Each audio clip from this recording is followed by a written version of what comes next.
My cousin trusts only Gouda Maps for everything. While waiting for the bus during a trip, even though the bus we needed had clearly arrived at the stop, she grabbed my arm and said, "Sis, Gouda Maps says this bus won't arrive for another 10 minutes. This definitely isn't our bus." I watched helplessly as the bus drove away, and in the end, we missed our flight. We had to pay double the price to buy tickets home on the way home from work. As she drove, she looked at the flashing green arrow on Gouda Maps and confidently stepped on the accelerator, saying, "Gouda shows it's a green light. It must be the traffic light's problem." I looked in horror at the red light that was still on, but before I could stop her, a car coming from the side, driving normally, had already crashed head-on into us. Later, I was amputated and became disabled, while she only suffered a minor concussion and a fracture on a rainy day for a follow-up checkup.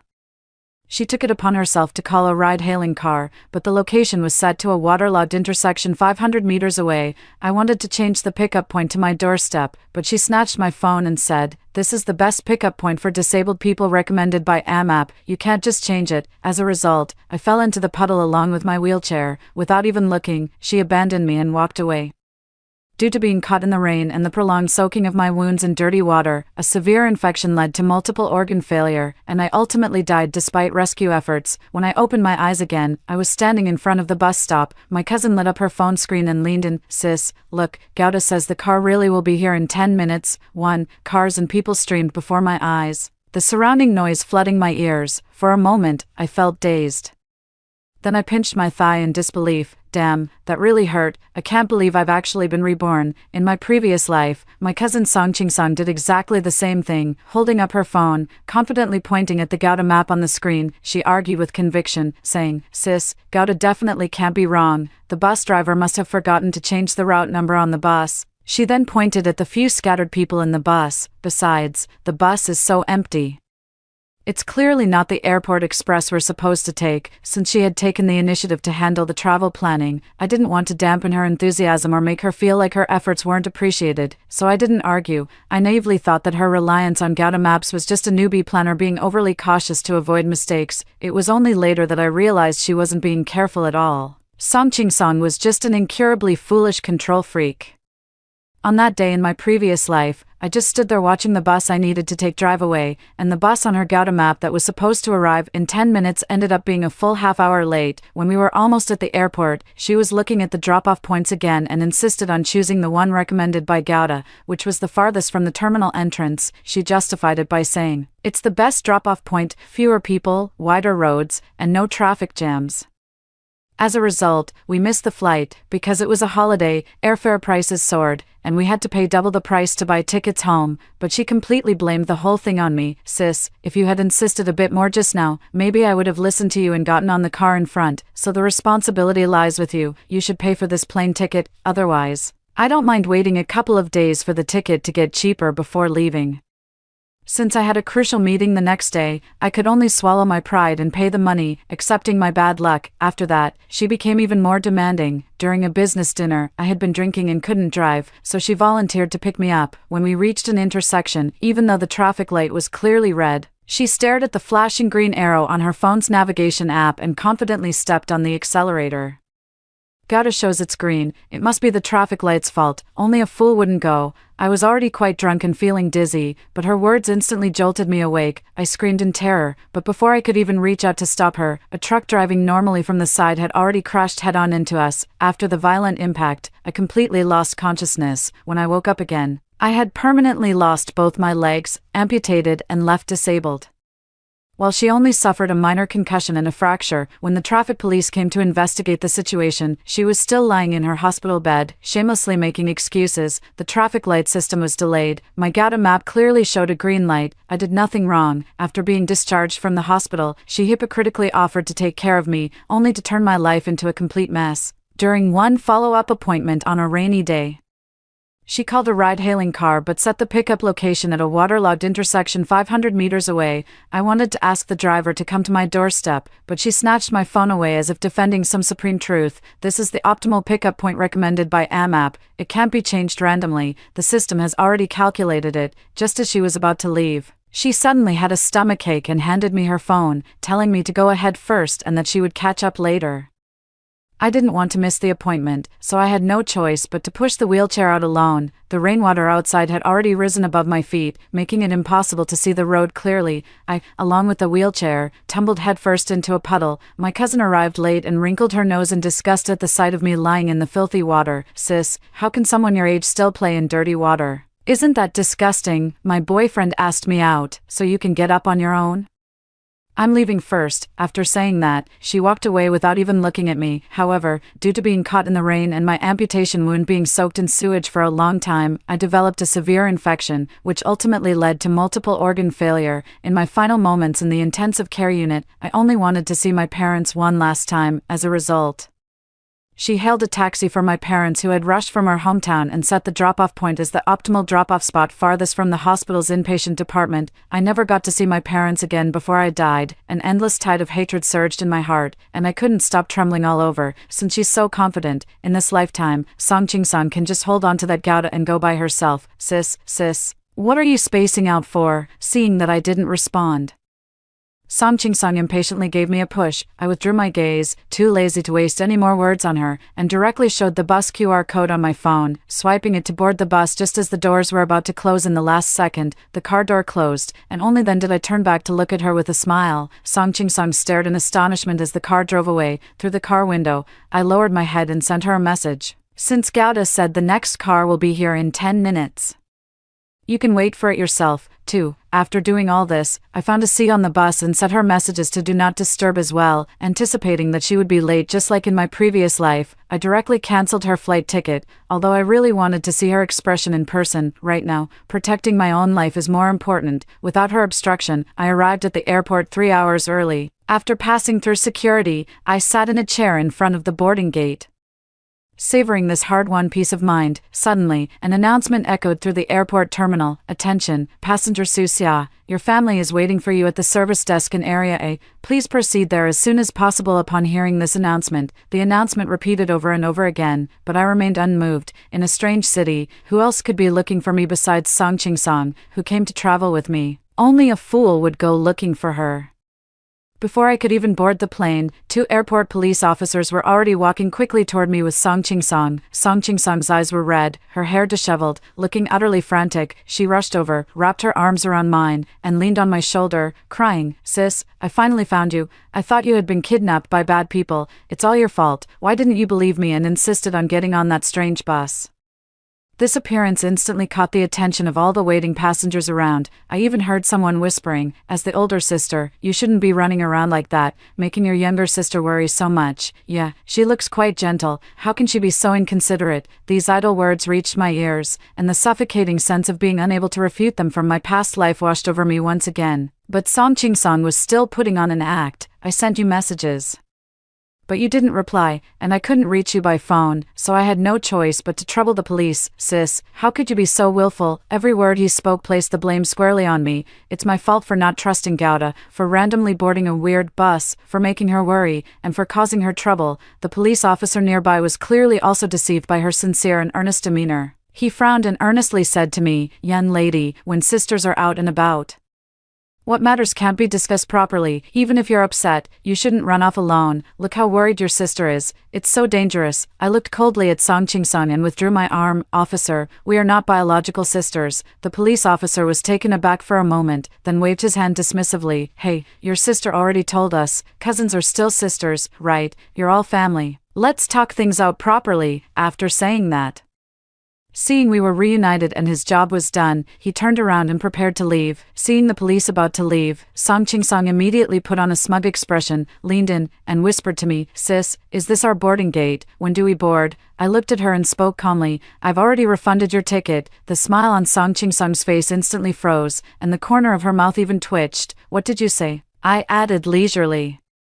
"I'm curious how you managed to get past security without a boarding pass. Did the police bring you in? But now, it seems the police are walking away." I gestured with my chin toward the retreating backs of the officers. "If you don't follow them out, buy a new ticket, and go through security again, I'm afraid you won't be able to go home today." Song Ching easily shed the aggrieved expression from earlier, instantly turning into a red-faced Guangong. "Susia, how dare you treat me like this?" I couldn't be bothered to deal with her, just calmly reminded her, if you don't go now, the police will really be gone. She looked at me, then at the police officer's back about to disappear around the corner, and finally grew anxious, stomping his feet in a fit of rage. He turned and chased after the police, shouting, "Wait for me," watching her disheveled figure retreat. The pent-up resentment that had festered within me for 2 lifetimes finally eased a little. The boarding announcement sounded, and I picked up my bag, walking toward the gate without looking back. Freed from Song Ching-song, I felt completely refreshed. Although we didn't live together, in theory, I could avoid her to the greatest extent, but the problem was, she and I worked at the same company. To be honest, it was all my fault for being foolish in my past life, due to some personal reasons. I didn't immediately look for a job after graduation and instead took a year off.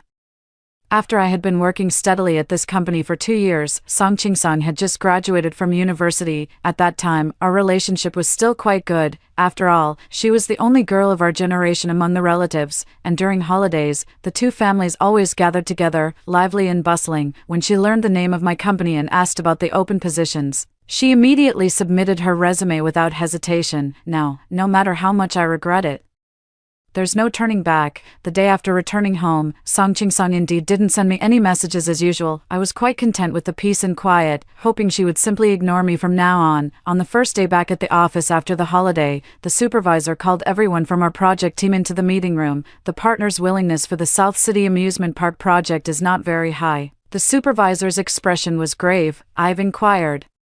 The other company's CEO is an avid mountain climbing enthusiast, so I've already made an appointment with him. This weekend, our team will accompany him to climb Suiyin Mountain. He looked around the room and emphasized, this event must be thoroughly prepared, we must succeed, and failure is not an option. As soon as the words were spoken, Song Ching-song stood up from his seat, like an eager elementary school student. Supervisor, leave the preparations to me. I guarantee everything will go perfectly. She stood tall with her chest out, her voice booming, drawing everyone's attention. My colleague Xiaoli, sitting next to me, nudged my arm and whispered, Sister Xia, I remember you posted photos on your social media before the new year. Didn't you climb Suiyin Mountain?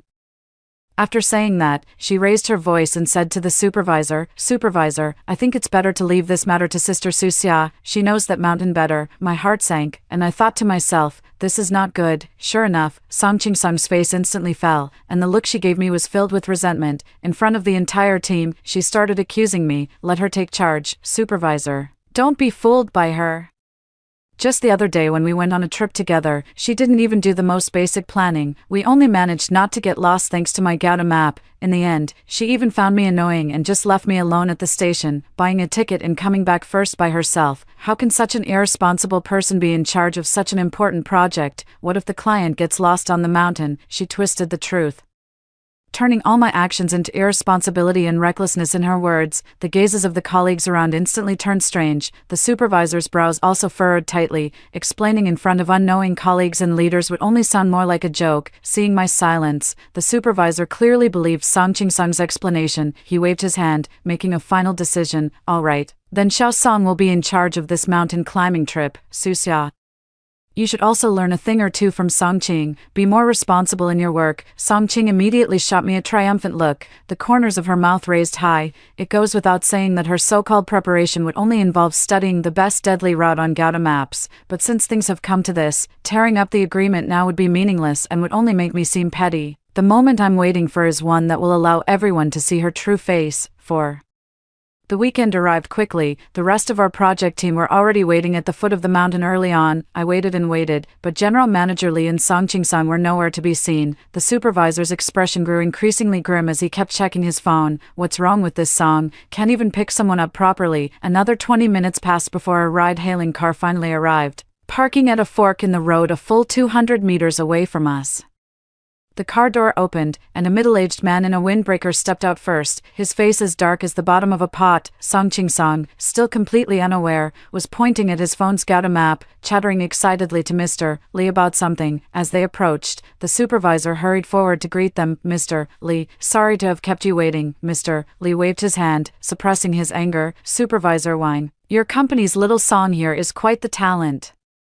The entrance clearly says Tsuyin Mountain Scenic Area, but she insisted on not letting the driver stop. Holding up her phone, she insisted that the best starting point for the hike recommended by Gouda Maps was at the intersection ahead, so we ended up circling the road 3 times. Everyone's eyes turned to Song Ching-sung in unison, yet she looked aggrieved. Isn't this all to ensure Director Lee has the best hiking experience? Gouda Maps can't be wrong. I almost laughed out of frustration because of her. Manager Lee clearly didn't want to argue with her any longer. He took a deep breath and said to the supervisor, "Forget it. Let's just get started early." Song Ching-sung immediately perked up again. She pulled out a printed route map from her backpack and spread it out in front of everyone. "Everyone, I've already planned out today's route." Her finger pointed at an exceptionally steep trail.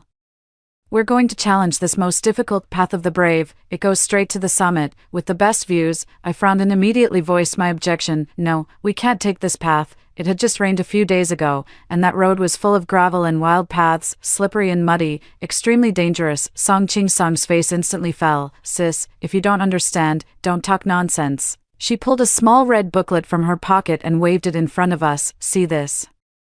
Tour guide license. I'm a professional. Gouda Map shows that although this road is challenging, it offers unique scenery, perfect for experienced hiking enthusiasts." As she spoke, she deliberately glanced at Mr. Lee. Song Ching-sung was using reverse psychology to get Mr. Lee to agree to this route. Xiao Lu from the same group immediately chimed in. "Ching-sung is right. We've come all this way, so we should definitely go for something exciting. Walking along those gentle, elderly friendly steps would be so boring." The supervisor hesitated and turned his gaze toward Manager Lee. Sure enough, Manager Lee was intrigued by the phrases experienced hiking enthusiast and exciting. "Let's take this route. I enjoy a challenge." Song Ching raised his chin at me with a smug look. Just as I was about to check the route again, he quickly put away the Gouda Map, like a primary school student afraid of having his snack snatched away.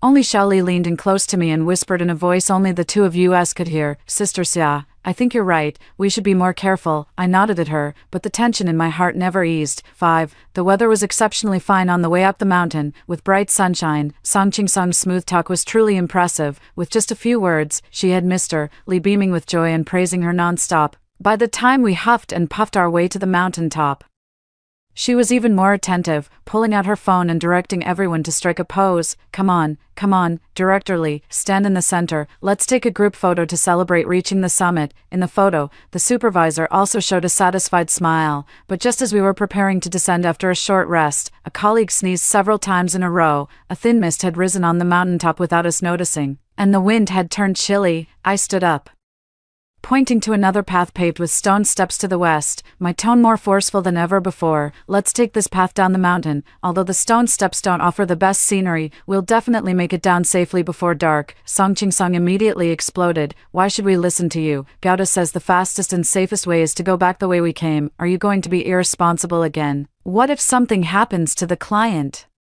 She's trying to pin the blame on me again." I looked at her coldly. "Take a look at the weather right now before you say anything." In the few minutes we were arguing, the fog had grown thicker and thicker, and visibility was rapidly decreasing. The temperature had also suddenly dropped by several degrees. Xiao Lu, who had been clamoring for excitement, was now wearing thin quick-dry clothes, her lips purple from the cold, shivering all over. "It's so cold." As soon as the words left her mouth, her eyes rolled back, and she fell straight backward. "Xiao Lu, what's wrong with you?" I dashed over in one swift motion, catching her just before she hit the ground, touching her forehead and arms. They were frighteningly cold. "This is bad. She's suffering from hypothermia. Quick, lay her flat in a sheltered spot, take out all the dry clothes from your bags to cover her, and bring hot water if you have it," while shouting. I quickly unzipped my own windbreaker and wrapped it around Xiao Lu. Everyone was stunned by the sudden situation and could only frantically follow my instructions, but Song Ching-sung grabbed my arm and screamed, "Are you crazy, Su Xia? We can't stop here." She shoved her phone screen right in front of my eyes, where the red dot marking our destination was blinking. "Gouda Maps shows there's a pavilion 300 meters ahead. That's the best spot to call for help.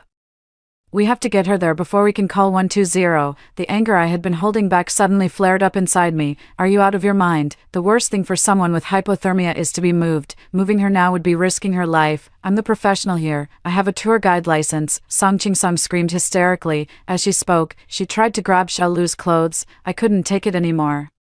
I forcefully slapped her hand away and pulled out a certificate from the deepest part of my backpack. Slap. He threw the document down on the large stone in front of her. Then take a look at what this is of mine. 6. It was a deep blue work badge, with several eye-catching characters printed on it. Blue Sky Rescue Team. Although it was left from my volunteer work 2 years ago, the embossed seal and photo on it are clearly visible. At that moment, everyone froze, all looking at me with an expression of disbelief. That's right. During the entire year I took off after graduating from college, I always felt that life had no meaning and had no motivation to work at all. By chance, I saw an advertisement for volunteers from the Blue Sky Rescue Team. Without any reason, I immediately signed myself up. That whole year, I went out with the team for public welfare rescues, gradually learning professional knowledge, witnessing too many accidents and deaths, and only feeling how fleeting life is. However, I suddenly regained confidence in life, so even after being amputated in a car accident in my previous life, I still held a longing for life. But Song Ching-sung was like an executioner, step by step crushing my path to survival. I took out my phone and, facing all the gazes, displayed the call log on it. This document may be a bit old, but first aid knowledge and professional judgment never expire. Just as you were verifying the authenticity of my documents, I have already contacted the rescue team at the foot of the mountain. Their orders are for us to wait in place, keep warm, and strictly avoid moving the injured. Song Ching-sung's face instantly drained of color. The supervisor and manager Lee exchanged glances, clearly not expecting that I had such an additional identity. Not long after, a professional rescue team arrived carrying a stretcher. After examining Xiao Lu's condition, the lead doctor said to me, the response was very timely and professional. Fortunately, we didn't move her carelessly, or the consequences would have been unimaginable. After descending the mountain, Xiao Lu was taken to the hospital and confirmed to have only mild hypothermia, with no serious issues. As for Director Lee's cooperation contract, it was successfully signed the next day. At the signing ceremony, Director Lee shook the supervisor's hand, but his gaze went past him and landed on me. Manager Wang, your company's Suxia is quite impressive. With her around, it really makes people feel reassured. As for Song Ching-sung, who had provided him with endless emotional support along the way, Manager Lee made no mention at all. The supervisor immediately beamed with joy and chimed in on the spot. Absolutely, absolutely, Xiao Su has always been outstanding, and she played a crucial role in the successful completion of this project. I've decided to promote her and give her a raise this very month. Standing in the corner, Song Ching-sung's face turned even more sour than if he had eaten something foul upon hearing these words. But after all, she nearly caused a major mistake, so she could only shut her mouth and put on a smile. Considering her crazy actions in her past life, I didn't dare to show too much joy, fearing that she might still be holding back some big move. 7. Once the contract was signed, the supervisor walked with a spring in their step, so with a grand gesture, he announced that he would treat the entire project team to afternoon tea. With the company footing the bill, the office erupted in cheers. Song Ching swept away the earlier gloom, saying, I'll do it, I'll help everyone order. I happen to have coupons on my phone, which can save us a lot of money. After saying that, she sighed and glanced at me with a faint, elusive look in her eyes. I know I didn't do well with the mountain climbing, so I'm not a great guide, but for small things like ordering takeout, feel free to bother me. These words were truly both manipulative and full of grievance. It was a clear implication that I was the villain who kept holding her mistakes against her. My mind flashed back to the despair of struggling in a sewage pit in my previous life. I dare not drink this milk tea, I spoke calmly. I won't have any, thank you. Song's relaxed smile froze on his face, and his eyes visibly reddened. Sis, are you still mad at me? I really know I was wrong. Please forgive me this once and give me a chance to make it up to you. Okay. Her pitiful appearance immediately stirred sympathy among her colleagues. Come on, Suxia, Ching-sung meant well. Don't be so harsh. Yeah, the mountain climbing incident is over, and Xiao Lu is fine, isn't he? Everyone makes mistakes. It's already hard enough to plan the trip, so why make a big deal out of it? They all chimed in, completely forgetting who it was on the mountain yesterday who stubbornly insisted on their own way, nearly costing a life. Sometimes, these people's memories are laughably short. I didn't say anything more, just silently put on my headphones and continued revising the proposal. Seeing that I was unmoved, my colleagues found it uninteresting and turned to comfort Song Ching-sung instead. Don't be sad, Ching-sung, let's drink. That's right. Whatever you want to order, we'll support you. With everyone fawning over her like this, the bit of grievance on Song Ching-sung's face immediately vanished. She held her phone, not having placed an order yet, and started studying the Gouda map. Muttering to herself, she said, the main entrance of the company is crowded with people in cars, making it inconvenient for delivery drivers to park. I need to find a good spot to pick up the food. Watching her in this obsessive state, I felt relieved that I hadn't placed an order. 8. Sure enough, about 10 minutes later, the delivery driver's phone call came through. Song Ching Song, acting like a little traffic cop, directed the person on the other end of the line. Hello, sir, don't wait at the main entrance, drive forward. Do you see that intersection? Yes, then turn left, about 100 meters ahead. There's a public restroom by the roadside. Wait for us at the street corner opposite the restroom. The delivery person on the other end of the phone was clearly confused. I'm right downstairs at your company. Can't I just bring it up or wait here? Song Ching's tone was firm and left no room for argument. No, I found the best temporary pickup spot for you on the map. Trust me, no one will give you a ticket there. After saying that, she hung up the phone and told her 2 colleagues who were going to pick up the food. Done. Go down and get it now. The timing is perfect. A few minutes later, her phone rang. Song Ching turned on the speakerphone. It was the delivery guy calling, and even from a distance, I could feel the anger outside. Hey, where on earth are you guys? There are 2 street corners opposite that public restroom. I've been waiting here for ages, and there's not a single soul in sight. Song Ching roared back with righteous indignation. What's going on with you? It's clearly marked on the map. The best pickup spot. Take another careful look. The communication was ineffective, and the delivery person angrily hung up the phone. The 2 colleagues picking up the order were searching back and forth downstairs under the scorching sun. By the time they brought the afternoon tea back, they were all drenched in sweat and full of complaints. Oh my God, that place is so far away. It took a huge detour to find it. My coffee slush has already melted into a puddle of water. There's no icy sensation at all. What's the difference from room temperature? Faced with everyone's complaints, Song Ching Song showed no sign of guilt. She held up her phone map in front of everyone, pointing at the red dot on it. Look, the map shows this is the most convenient spot for the handover. What's the big deal about walking a few extra steps? She spoke with conviction. Delivery riders have it tough too. We can't let them park illegally just to deliver our orders. Song Ching stood on the moral high ground, completely ignoring the wasted lunch break and the now tasteless drinks, and I had already leisurely finished the lunch I ordered. I am once again convinced that Song Ching Song's thought process simply cannot be understood through normal logic. Xiaoli didn't order milk tea with them either. Instead, she made a cup of coffee and quietly came over to my workstation, lowering her voice. She pointed to her own temple and mouthed the words to me, Sister Sue.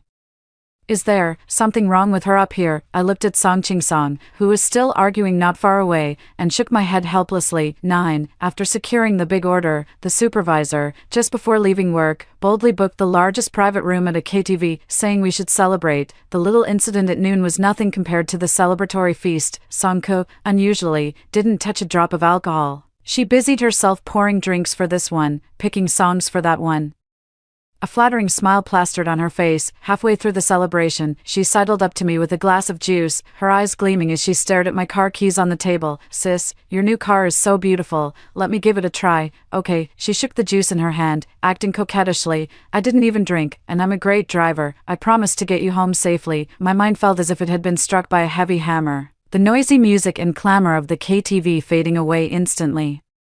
The scene from the car accident in my previous life flashed before my eyes, the excruciating pain of my legs being crushed to the point of numbness still so vivid. I slammed the cup down heavily, put the keys back in my pocket, resisted the urge to curse at her, and said, "No need, I've already called a designated driver." After refusing, I got up and went to the restroom, wanting to wash my face and flush away those terrible memories from my mind, but when I returned, I saw Song Ching Song sneakily slipping my phone back into the bag I had left on the sofa. When she saw me, instead of showing even a hint of guilt, she proudly lifted her chin. Sis, after all these years, you still haven't changed your phone password. I just cancelled the ride for you, she said proudly. It's so late now, and look, everyone's had a drink except me. It's perfect. I can take you home. No need to feel embarrassed. Rage shot up from the soles of my feet straight to the top of my head.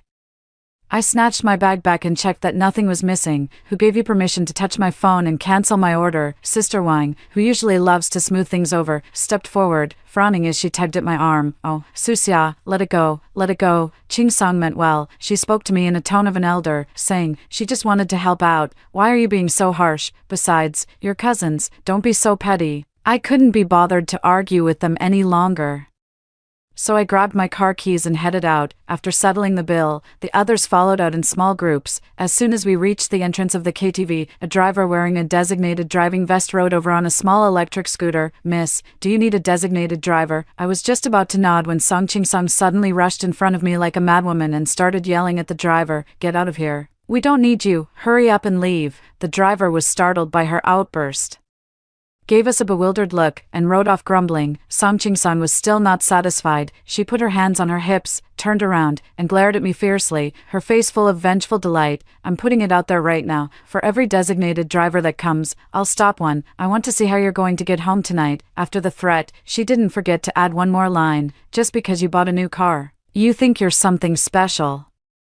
You don't know how to appreciate a favor when it's offered. 10. Seeing that I didn't react and didn't even plan to acknowledge her, Song Ching-sung turned to Sister Wang and started crying. Sister Wang, what could I, a girl, possibly do to her? I just wanted to do something for our team to make up for my past mistakes. Why won't you give me even a single chance? Sobbing, she pointed at me and accused. She insists on letting a complete stranger drive her car. What exactly is she trying to guard against me? I watched her performance coldly, my attitude firm and unyielding. This isn't about being petty. I can't possibly let you drive my car. After all, something as foolish as in my past life. Once is enough. The situation was at a standstill for a moment. Song Ching-sung was left in an awkward position, feeling extremely embarrassed. Seeing no hope on my side, she began to shake Sister Wang's arm, said in an overly sweet voice, Sister Wang, if she doesn't appreciate it, forget it. I'll drive you back in your car. I promise to drive it smoothly. Sister Wang was already feeling dizzy from drinking, and being flattered by Song Ching-sung made her feel even more elated. Without a second thought, she took her car keys out of her bag and waved them grandly. All right, our Ching-sung is so sensible. I trust you, sis. Sister Wang had just returned from her maternity leave, and there was still a crying baby at home waiting to be fed. Thinking about what Song Ching-sung might do, I couldn't help but, out of my last shred of conscience, stop Sister Wang. Sister Wang, you should find a designated driver or have your husband come pick you up. Upon hearing this, Sister Wang not only failed to appreciate it but was deeply offended by my words. She reeked heavily of alcohol and looked me up and down with utter disdain. Susia, what's wrong with you tonight? Are you done yet? Her tone was sharp and harsh. She slapped the car keys into Song Ching-sung's hand, her movements tinged with a hint of defiance. Her voice suddenly rose, deliberately making sure all the colleagues who hadn't left yet could hear clearly. What, are you the only careful one?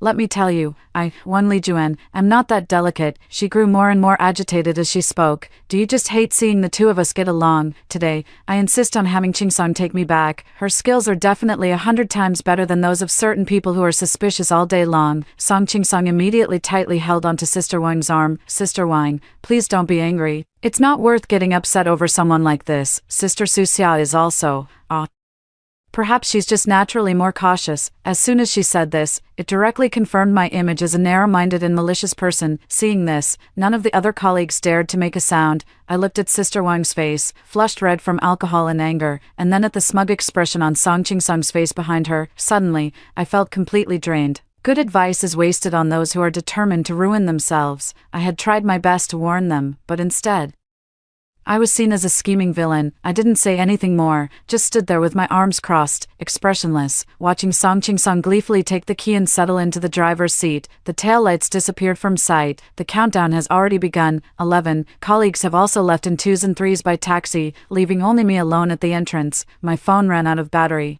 I simply went straight into the hotel next door, borrowed a charger from the front desk, and incidentally booked a room right away. I didn't have to work the next day, and I wasn't in a hurry to go home. As long as I could get through tonight safely, spending a little extra money was nothing. Just as I finished showering and was about to find a movie to watch, my phone suddenly started buzzing wildly with message notifications. In the company's main group chat, several consecutive messages at everyone popped up frantically.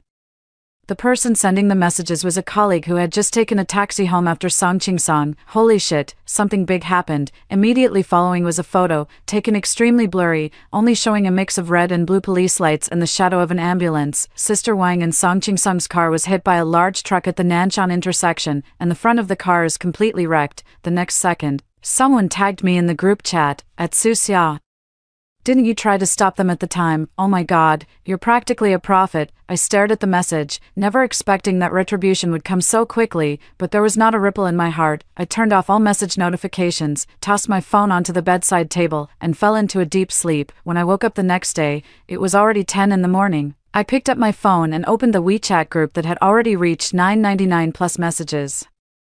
I had to scroll through a lot of messages to finally understand the whole story. A colleague in the group also mentioned that her best friend happened to be on duty at the city emergency center last night. I heard that 2 people were brought in from the car accident. Although Sister Wine was also injured, she was in the back seat and not in life-threatening danger, but it said that the female driver had her legs trapped in the driver's seat, and all her bones were shattered, to save his life. An amputation surgery was performed on the spot. I never would have imagined, in this life, the one who ended up being amputated was actually Song Ching-song. After all, in the previous life, she only suffered a mild concussion and a few fractures. It seems that the butterfly effect brought about by my rebirth is far more intense than I imagined. On Monday, the company's HR department organized a group visit to the hospital. I held a bouquet of flowers and followed my colleagues to the door of Song Ching-song's hospital room. I hesitated, unsure whether to go in. Before I could make up my mind, a loud crash of something being smashed came from inside the room. Immediately following was Song Ching-song's roar. "How dare you amputate my legs? Who gave you the authority? I'm going to sue you," the doctor patiently explained. "Ms. Song, please calm down. The situation was extremely critical at the time. Both of your legs were completely crushed. If we hadn't performed the amputation immediately, you wouldn't have survived. But how could a fool like Song Ching-song ever listen to reason? She would only shift all the blame onto others. I don't care. When I woke up, my legs were gone. You're all quacks, murderers. Get out, all of you. Get out. I want to transfer to another hospital. I'm going to the best hospital to get my leg reattached."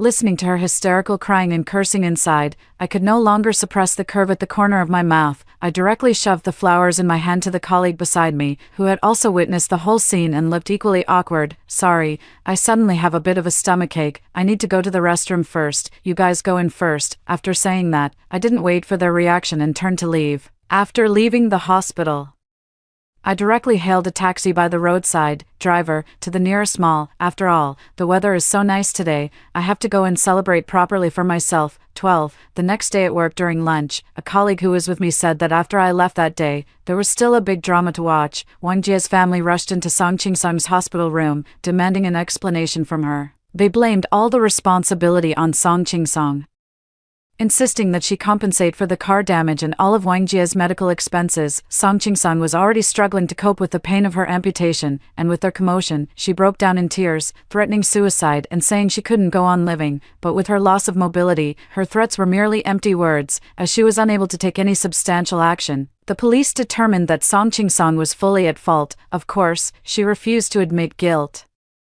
Hired a lawyer, claimed she needed to attend school, and insisted it was the traffic lights' fault, arguing that Gouda clearly indicated she could proceed. In the end, she not only had to compensate the other driver involved in the accident but also faced a lawsuit from Gouda Software. But as a large company with a well-established system, how could they possibly let Song Ching-song win the case? Now even the lawyer was at a loss, and he simply ran away before the second court hearing.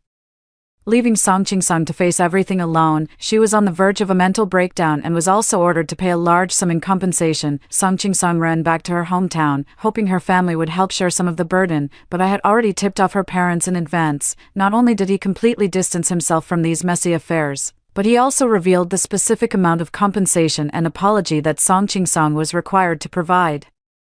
Song Ching-song was never favored at home, with 2 older sisters who had married far away and a younger brother who had just started kindergarten. Upon hearing about this, his uncle took advantage of a job transfer and moved his entire family away without even telling Song Ching-song. For the rest of his life, Song Ching-song would not only have to spend a large sum of money on his own treatment but also pay a hefty compensation. This time, the bitter fruit of her actions can only be swallowed silently by herself. As for me, I will only cast off the shackles and embrace a brand new future. After hearing the first story above, what are your thoughts? Feel free to share your opinions in the comments section. Next, there is another similar story. Let's continue to see. After getting drunk, I mistakenly used flour as loose powder. As a result, someone took a photo and posted it online, and netizens affectionately called me Little Confused Bug. I instantly became the well-known dumb beauty that everyone talked about. Later, I married into a wealthy family and became Gu Jingchu's beloved little wife. Meanwhile, my sister turned into an older leftover woman, still single and unnoticed at the age of 40. To get revenge on me, she slashed my face and then hacked me to death, opening my eyes again. My sister deliberately dusted a pound of flour all over her face.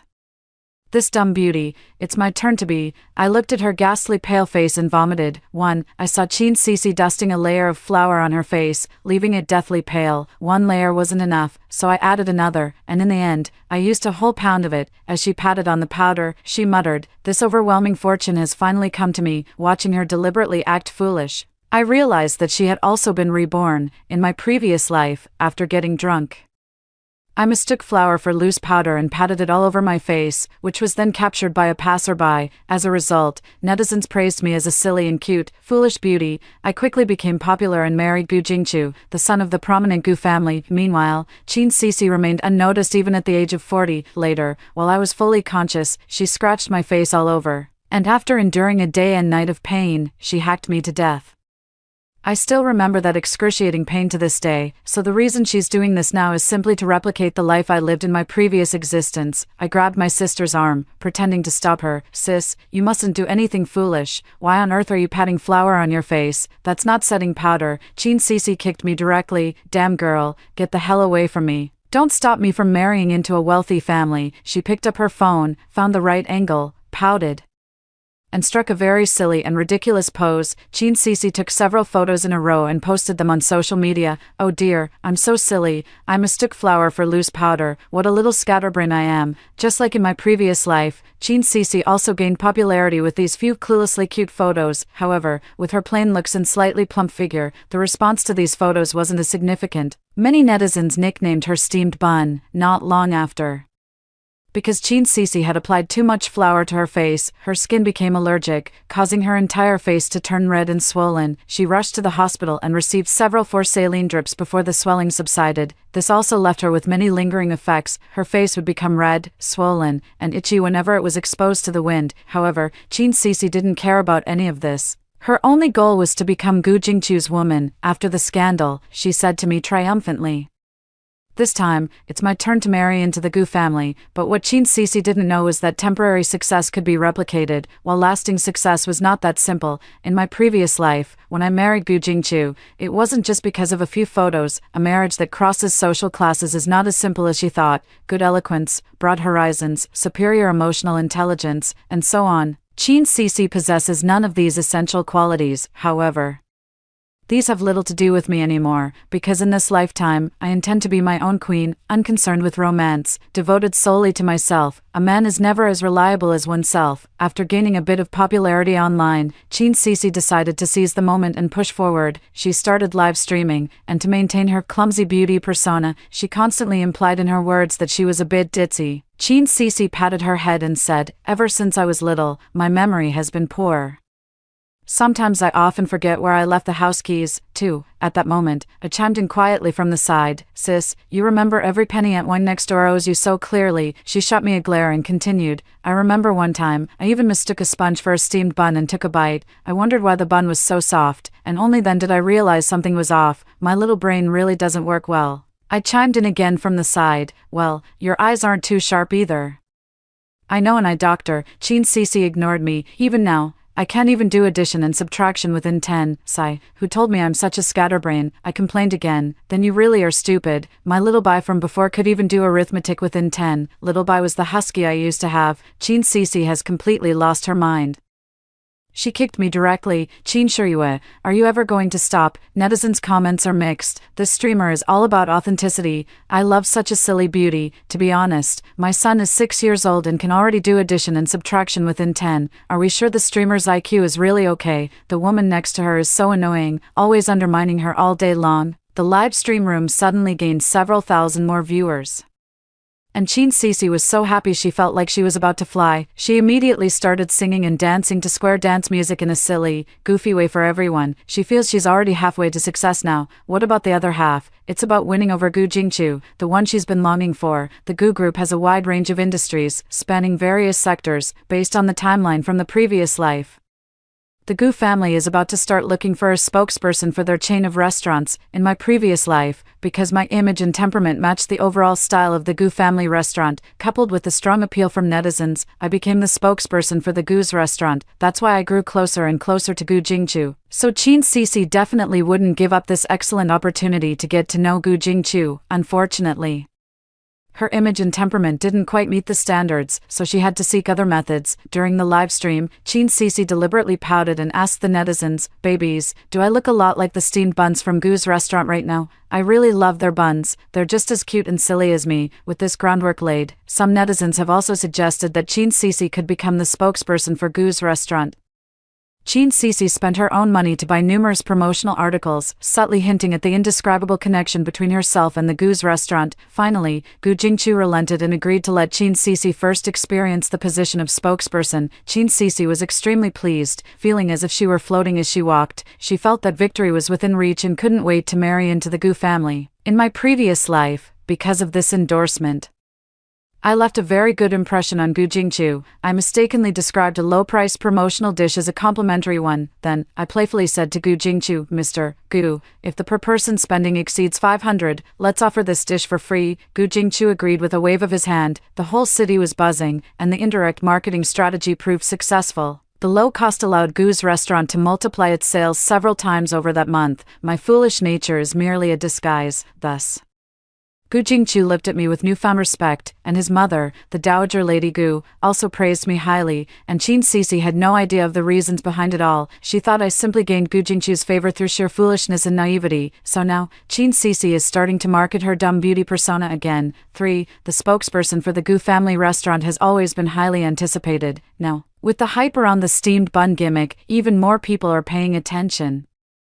On that day, the Gu family restaurant was surrounded by a crowd, with both Gu Jingchu and the Gu matriarch in attendance. Chin Cece was extremely proud, believing that everyone had come for her. Many media reporters were also present, all filming and recording, waiting for the birth of the Gu family restaurant's spokesperson. What Chin Cece needed to do at this moment was to taste the dishes personally prepared by the head chef one by one and offer a few words of praise.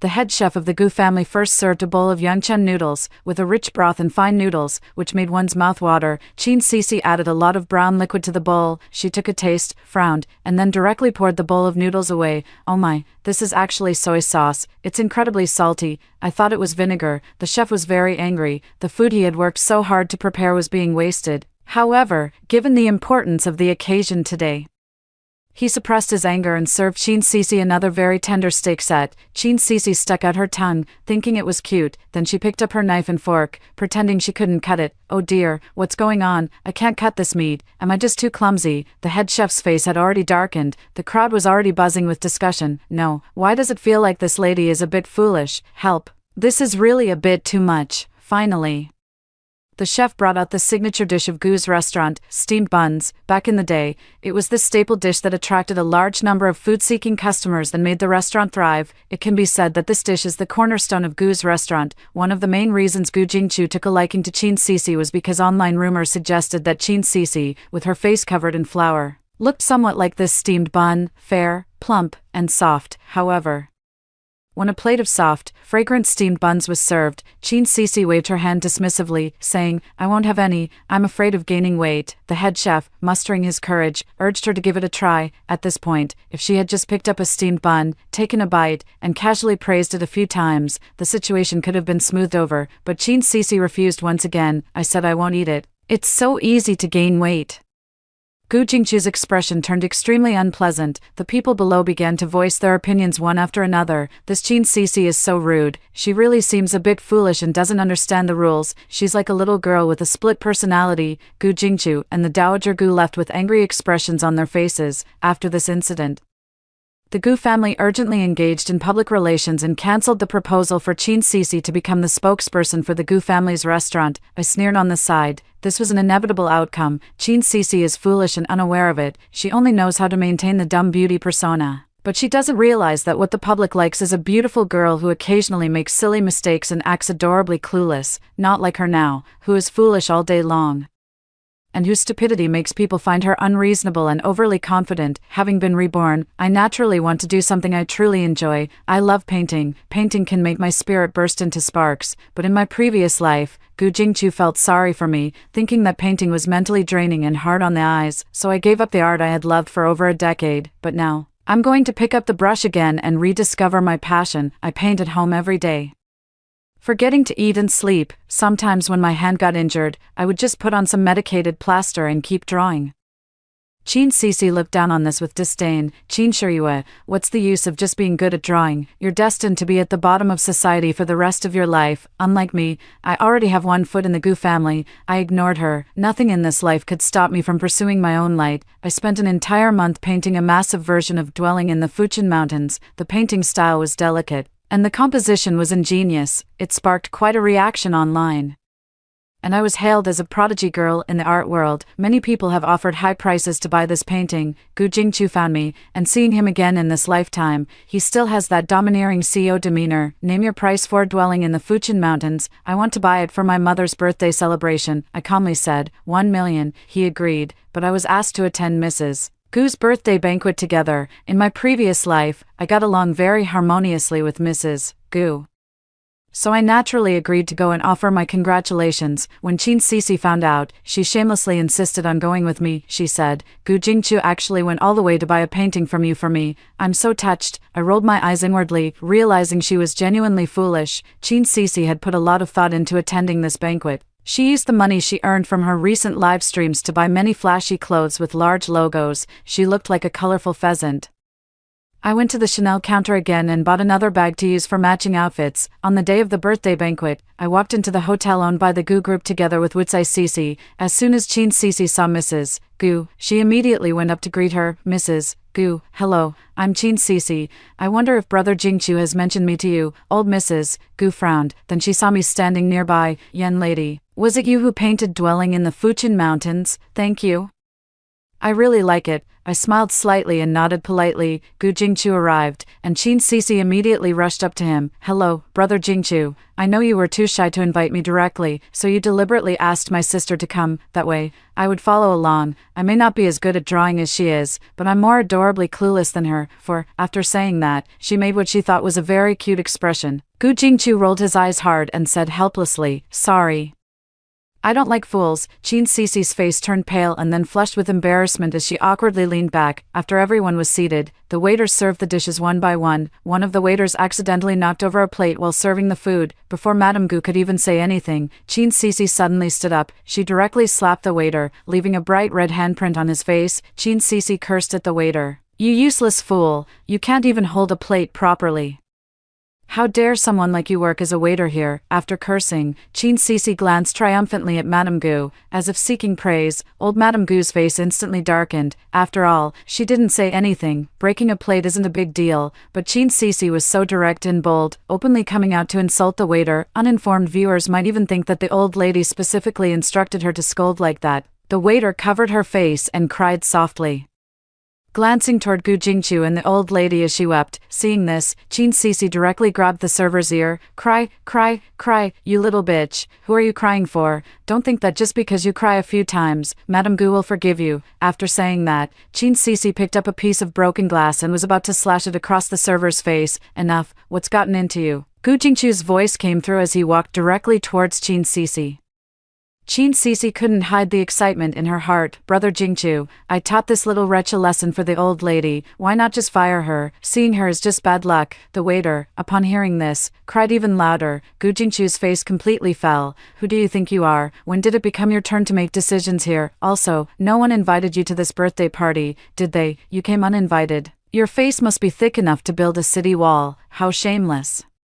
Chin Cece thought that by helping Mrs. Gu teach this server a lesson, she would leave a good impression on her. However, the result was quite the opposite. The other guests were whispering among themselves. I heard she's the steamed bun that went viral online recently. Isn't she a bit too foolish? Yeah, who does she think she is? Acting all high and mighty here. Look at Madame Gu's expression. It's terrifying. Seeing that Gu Jingchu seemed genuinely angry, Chin Cece didn't dare to say another word. She put on a fake apology to the waiter and slumped back to her seat. Not long after, Mrs. Gu took out a pile of relatively valuable jewelry and jade artifacts. She said to everyone, today, on my birthday, I want to donate all these things to the children in impoverished mountainous areas, making it a meaningful birthday. Those of you with money can contribute financially, and those with strength can contribute effort.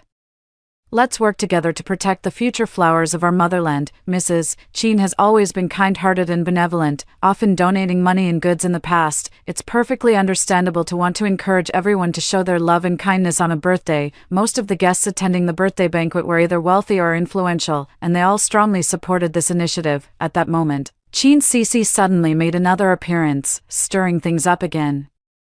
She quickly opened her phone and pulled up a news article. Madam Chin, you must not be deceived. Nowadays, many people claim to be impoverished, but in reality, they drive nice cars and live in good houses. You're getting on in years and might not be able to tell the difference. I think you should take these things back. You don't have many days left to enjoy life. Wouldn't it be better to take these things back and use them for your own food and drink? 5. The crowd gasped in shock.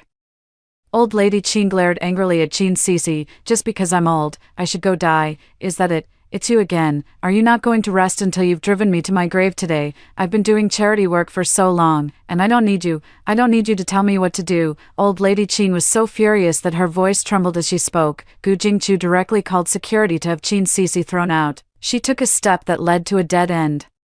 Completely shattering her fantasy of marrying Gu Jingchu, Chin Cece realized that her persona as a beautiful but foolish woman was no longer effective. After all, there are so many beautiful and intelligent women around nowadays. A foolish beauty can be a temporary persona, but it cannot be a lifelong one.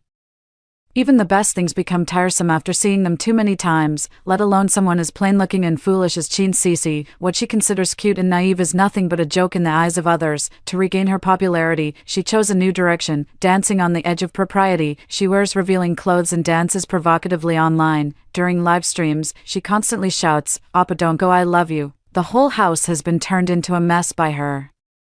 She is wearing more and more luxury items, and they are getting increasingly expensive. In my previous life, by the time I was 40, my sister was still a single dog. Now, she opens her mouth with, "Brother Zhang, have you eaten?" and closes it with, "Brother Wang, I miss you." Every day, she holds her phone and flirts with different men. But what does this have to do with me? Everything was her own choice. Our lives are heading in completely different directions.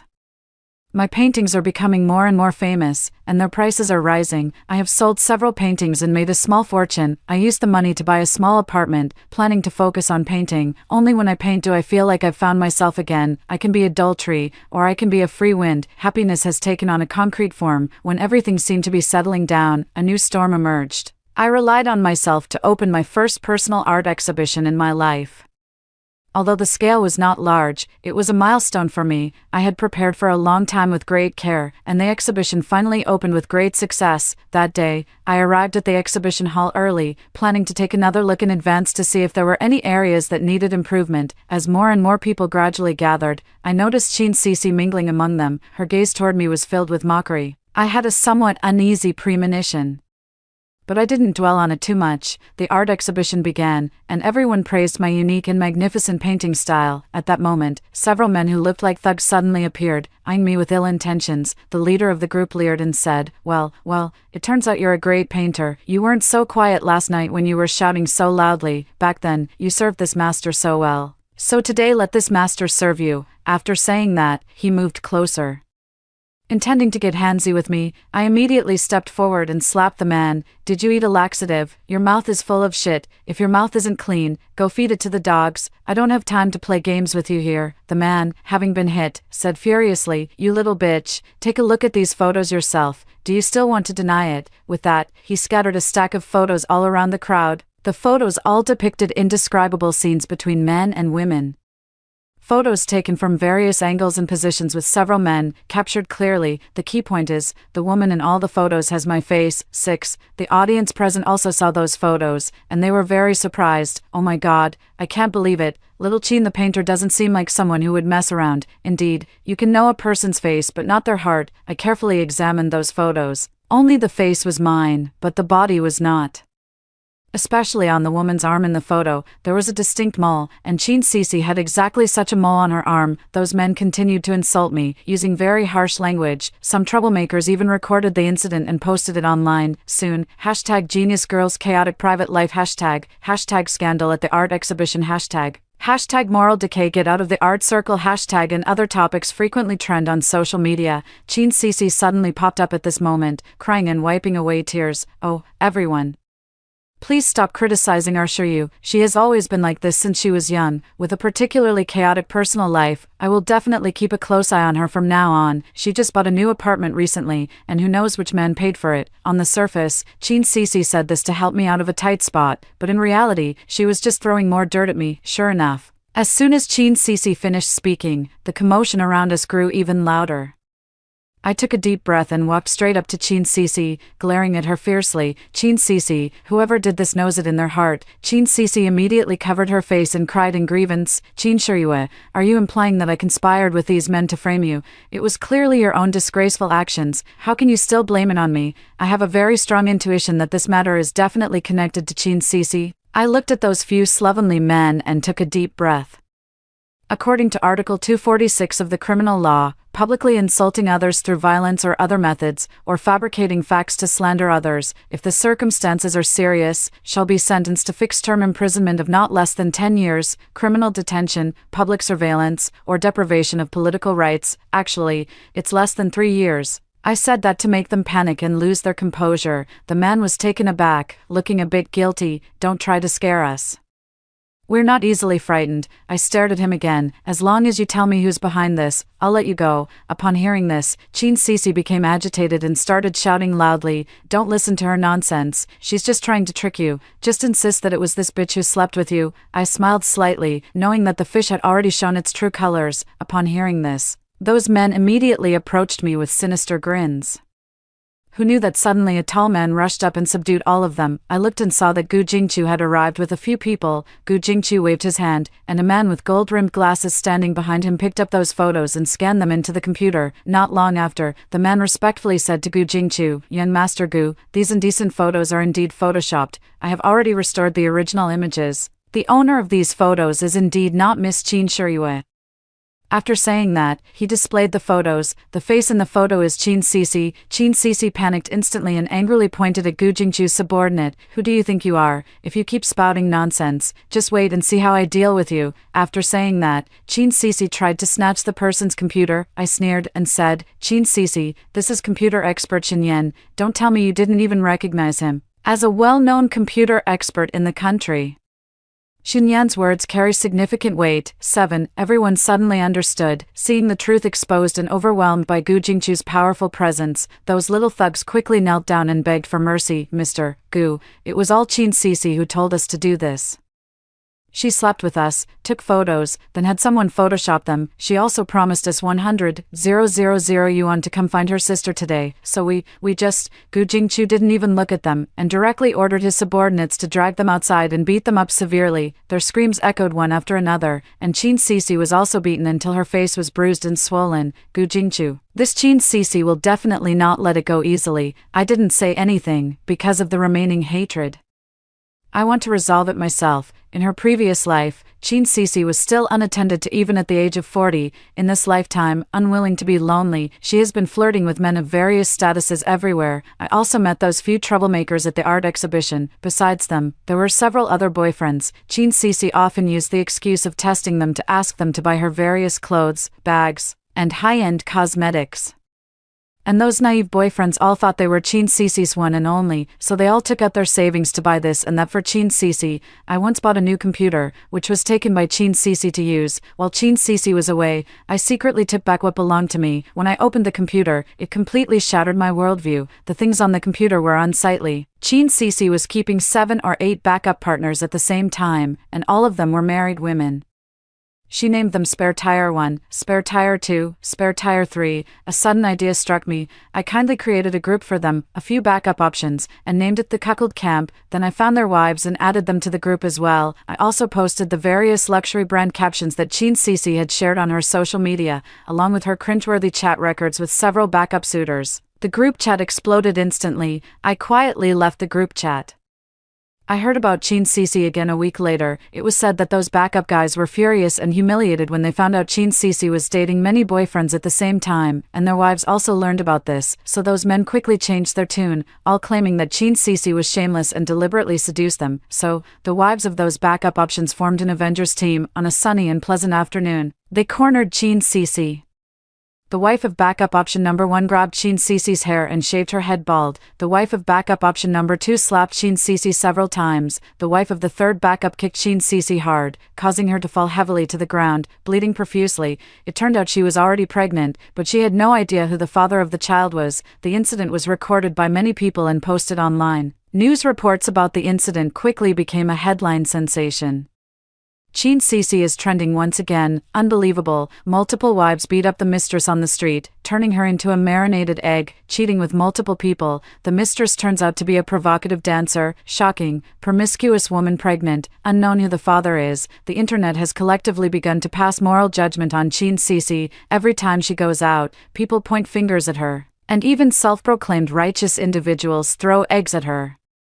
Her scalp has been damaged to the point where her hair follicles are permanently impaired, leaving her unable to grow hair ever again. Due to that miscarriage, she has become infertile for life, and her legs are also impaired, causing her to walk with a limp. She rose to fame through the internet, and she fell from grace because of it. 8. The dumb beauty ultimately collapsed, becoming a laughable figure. As for me, after going through this whirlpool, I have become even stronger. Before becoming any role, first become the best version of yourself. Life doesn't come with a royal flush. The ultimate card in your hand is always yourself. I've never considered ambition to be a derogatory term. Striving to improve oneself is more meaningful than looking up to others. I use the money I earned to establish a painting training school. I want more children to shine for their own dreams. That day, after finishing the last class, most of the students had already left. There were still the twins, Yuan and Tuanchuan, waiting for me. They always like to ask me about drawing techniques after class. I also like these two little ones, so I'm always happy to give them extra attention. Yuan, with her chubby little hands holding a paintbrush, said, "Teacher Chin, when Mom comes to pick me up later, you must tell her that Yuan was very good today." Upon hearing this, Tuanchuan immediately puffed up her cheeks and said, "Teacher Chin, you have to tell my mom too that Tuanchuan was also very good." I patted both of their little heads. "Good, both of you are being well behaved." Before I could finish speaking, I caught a strong smell of gasoline. The smell of gasoline grew increasingly intense, and I suddenly felt something was wrong. I hurriedly pulled Tuan and Yuan, wanting to go outside to check. As it turned out, I discovered a long-haired woman continuously splashing gasoline around the classroom. The moment she turned around, I saw her face clearly. It was Chin Cece wearing a wig, holding an empty gasoline can. She looked at me triumphantly. "Chin Shiyue, just go and die, all because of you. I've ended up in this wretched state. If I'm not doing well, I won't let you have it easy either. It won't be long before you and these two little brats are waiting to be burned alive." Tuanchuan and Yuan were already crying uncontrollably, clinging tightly to my legs in fear. I quickly surveyed my surroundings. The entire classroom had only one main door, and it was now firmly guarded by Chin Cece. She held a burning candle in her left hand and a sharp knife in her right. "So the current situation is very unfavorable for us," I said to Chin Cece. "Do you know why you failed again? Because you're stupid. Do you think that by imitating me, you can win Gu Jingchu's favor? But copying someone else's style will always be the most ridiculous thing. You're just like Chin Cece from the previous life, always a failure." Chin Cece suddenly widened her eyes. "Chin Shiyue, you've also been reborn." I sneered coldly. "You're not as stupid as I thought. Everything that's happened is the result of your own actions. Greedy and selfish people never come to a good end. Do you think you've won by burning us to death? You can never defeat the demons within yourself. You'll always be a failure." Upon hearing this, Chin Cece flew into a rage, rushing forward like a madwoman, but she forgot that she had already spilled gasoline on the floor. The moment she ran over, she slipped and fell, and the candle in her hand also fell to the ground. Taking advantage of the situation, I held Tuan and Yuan, stepped over Chin Cece's body, and ran out of the classroom. The raging flames instantly engulfed the classroom behind us, reducing everything to ashes. By the time the fire trucks and police arrived, I was still standing nearby, trembling with fear. Tuanchuan and Yuan, on the other hand, acted like little adults, constantly comforting me. "Teacher, we're fine, we're all okay." These two little ones have also gone through an important test in their lives and have become brave little adults. I also explained the incident to the police. According to the surveillance footage, Chin Cece's actions this time were a premeditated and purposeful act of revenge, so for me, I don't need to bear responsibility for her death. Later, when the fire was completely extinguished, I only saw that the spot where Chin Cece had been had turned into a pile of white bones. All of it bore the marks of the fire. In the end, she was shattered to pieces along with her desires. One thought leads to heaven, another to hell. With one thought, mountains and rivers appear. With its disappearance, Seas change into mulberry fields. On my way back, I ran into Gu Jingchu, who looked like a night under the sunset. He said to me, "Shiryue, I felt a sense of familiarity the first time I saw you, but I could never remember where I had seen you before. After going through so much, let me take care of you now, okay?" I smiled and shook my head. It's not that I don't love, but I no longer want to live a life defined by others. On this journey of life, climbing mountains and crossing ridges, I come for myself. The incident with Chin Cece has finally come to an end, and I have also re-established a new painting classroom, teaching children to draw every day, doing what I love. This feeling is truly wonderful, as if constantly bathed in the bright morning sun. The meaning of meeting is to illuminate each other. Hello, Teacher Chin. Hello, classmates. Looking back, the light boat has already passed through countless mountains. Even if no one applauds, it doesn't hinder my perfect curtain call. May the land be safe and sound, and may you and I both be well. After hearing the 2 stories above, what are your thoughts? Feel free to share your opinions in the comments section. Looking forward to hearing from you. If you liked this story, don't forget to like it, share it, and subscribe to my channel. See you next time.